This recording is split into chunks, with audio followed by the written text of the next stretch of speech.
CSGO is, in simple terms, easy to pick up, but hard to master. That being said, there are bound to be tips that people neglect to talk about. My name is Taco, filling in for Brayden because he was caught licking toads and is now sick. And welcome to Valve Guides. Easy to pick up and hard to master. Anybody can just pick up CSGO and get the idea of what's going on pretty quickly. However, I don't think anybody can pick it up and just be able to play it like a master within 10 minutes. And believe me, many try to do so and fail, and as a result, there are several tips that people just forget to talk about. So draft up that comment about why somebody who is not a global elite isn't worthy of dishing out beginner tips, and let's get right into this countdown. Coming in at number 1, learn to optimize your crosshair for yourself. Although it isn't mandatory to have a certain crosshair, and it's like 90% preference, it's good to have a crosshair that doesn't get in your way. 9 out of 10 times I go to a friend's house or use a friend's computer, and their crosshair is almost unusable to me. Either the gap is too small and you can't see what you're looking at, or that gap is huge and you can't tell exactly where you're aiming. Also, see which color works best for you. Many people prefer green because it stands out from the background and makes it easy to see what's behind it.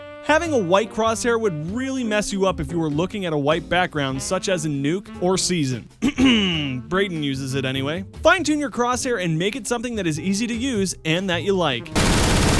Number 2, you need basic knowledge and game sense. A wonderful example of this was brought to my attention in one of the War Owl's recent videos about jump scouting. Say your teammate hit someone for 60. You have a scout, and even with that knowledge, you continue to try for headshots with the scout. Why? That doesn't make sense, unless of course you find headshots easier to hit, which I don't think is a thing. Things that seem easy I often see lower level players just do not understand. Maybe your team sees 2 people towards A.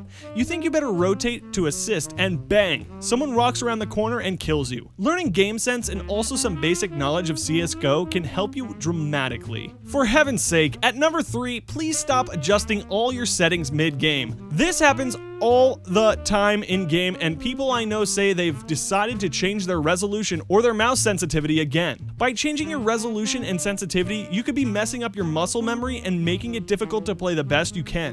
Find the settings that suit you best and stick with them. To find your sweet spot, of course, you're gonna have to do a lot of messing around with your settings, but consistently changing them in-game can really mess you up more than it will help. Number 4, your sensitivity is way too high. EPB, the writer for this video, used to play a game with 1500 DPI and 6 in-game. With the smallest movement, you can do a couple of 360s. With such a high sensitivity, it makes it incredibly difficult to have precise aim. EPB went from 1500 DPI and 6 in-game down to 1100 and 0.56. His aim has improved greatly by doing this. It's hard to change because it feels like you're trying to use a slug for a mouse. If you have an insanely high sensitivity, I recommend lowering your in-game sensitivity by 0.15 every day until you get to the number you like. Alternatively, you could lower it all at once, but you need to practice quite a bit to get used to it. Coming in at number 5, you repeak all the time. This happens much too often.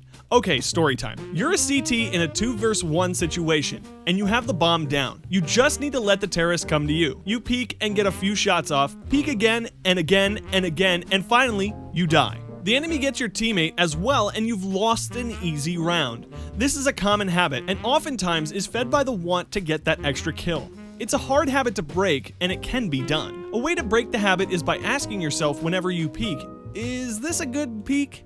And do I need to be doing this? If your answer is no to either or one of those, you probably shouldn't peek. Number 6, you are always solo queuing. I always hear people say, I top frag, but I can't rank up. Quite often they're not playing as well as they think they are, or they're not communicating with their team. I'll admit, sometimes you'll end up with a bad team, and in that case you can only play so well. But the best thing to do to avoid this is to queue with your friends or other serious players.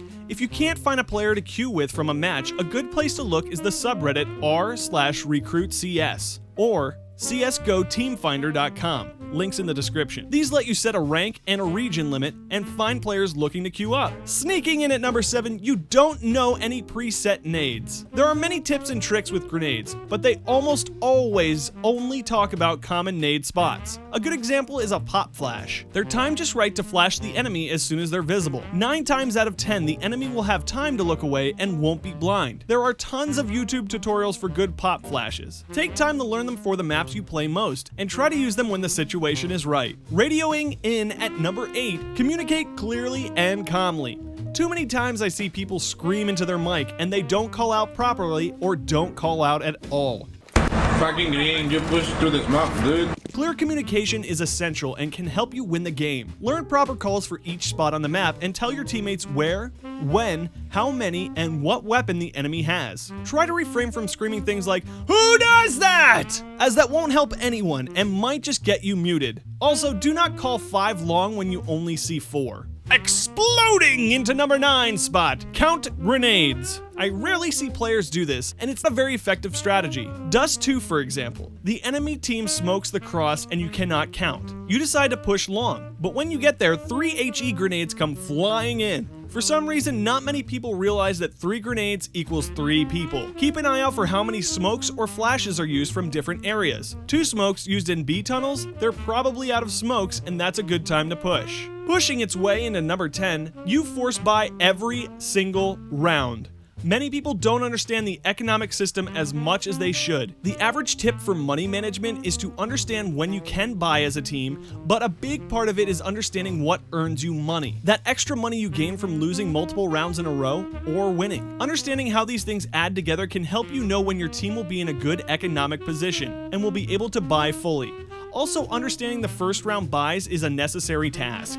Well guys, that just about does it. Which one of these tips helped you out the most? Let us know in the comments down below. Thank you guys so much for watching. If you enjoyed, drop a like. If this video wasn't up to your standards, a dislike works too. Subscribe if you want to see more videos like this. And until next time, my name is Taco, and I will see you in the next one.